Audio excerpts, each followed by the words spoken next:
And so now because we broadcast, we are in East Africa now, and we now like for example in Uganda, Spotify I think started was active this 2021. I think that's when it started being like fully active in Uganda, but we don't have like the podcast section. You can't access that on even on their app, right?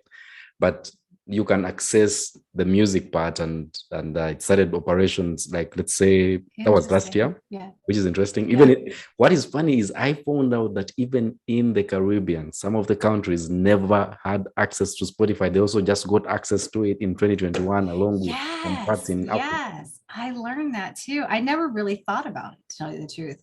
I had read about it, but it didn't occur to me because we're so heavy in certain countries that the eggs are doing great in these baskets. So I wasn't really thinking about it. And then I said, oh, isn't that interesting? We just got a new country. Yeah.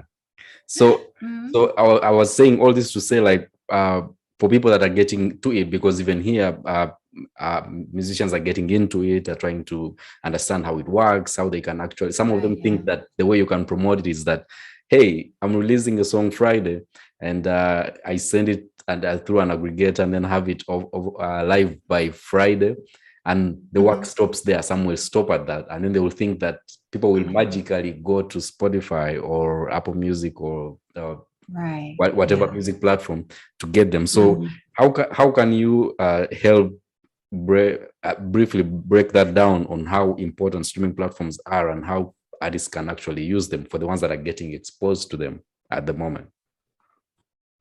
So the importance of streaming platforms has been pretty established now throughout the US. So those of you who are just getting it in your country, obviously, you're very new to it. You don't really know if it's something that is for you. I would say wherever you can stream, like there are distributors out there that will put your music on multiple streaming platforms. And if you can do that, you definitely should.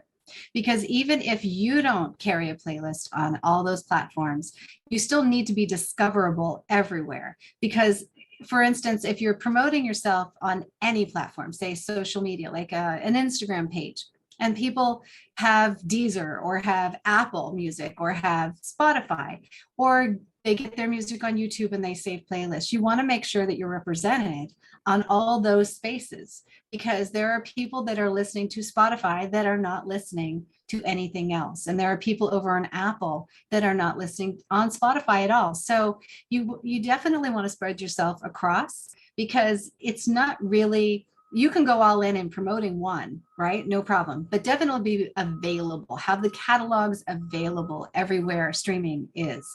And depending on where your market is, of course, and if it's available to you. Another thing I would say these days to pay attention to on streaming is how you format your music. And I want to just bring this up because a lot of people have a different way of delivering a song than they would if it were going to radio. And a lot of newbies don't understand this, that lots of radio want to break in with the best parts of the song. They don't want to play all the bars before the song starts. Yep. And if you've ever really listened to radio, I rarely hear those big intros on any song they play. They cut them out. So so when you're doing a radio edit or even putting something on Spotify, I recommend not including the intro, because if you want to be on somebody's playlist, the best thing you can do for yourself is get to the action in the music as quickly as possible so that it doesn't get skipped. And so that people who have really active playlists aren't scared to put it on their playlist because you've made that intro too long, So the importance of streaming is right there. Be everywhere and make sure that you're formatting your music so that it actually streams well, and you'll have a much better chance at getting there and being part of the platforms. Yeah, and that's actually very important, the part of the intro, because a lot of people think that a lot of times you'll ask someone when they have new music and you say, how many formats do you have? They only have one format, and you're like, yeah. And then, because I remember there, like about a month ago, we were in studio, and then someone had made a song, and I realized that the best verse was the second verse, and I was like, you can't make the second verse as the best. Yeah, it has to be the first verse, right? Yes, that's so true. Because a lot of people play one verse and the chorus, and they are away. Well, You know what they're doing right now is a lot of artists are re-releasing music. And the reason why they're doing it is because maybe they released an album on Spotify previously, and Spotify said, well, we're just going to consider one song on the whole album unless you're releasing singles. So in order for them to consider songs for them and maybe make it to some of their top playlists, you have to re-edit your songs and re-release them. So a big trend is actually re-releasing your music. And if you're going to do it, definitely don't worry about editing out all the junk, like take out anything that's not exciting, that's not like, get those drops in there and make sure that the drops don't drop off. Make sure your EQ is good, your audio is good, make sure you are carrying that song all the way through, or shorten it. And we're seeing a trend now where, I don't know if you are, but songs are around 2 minutes, 1 2 minutes, minute and 40 seconds.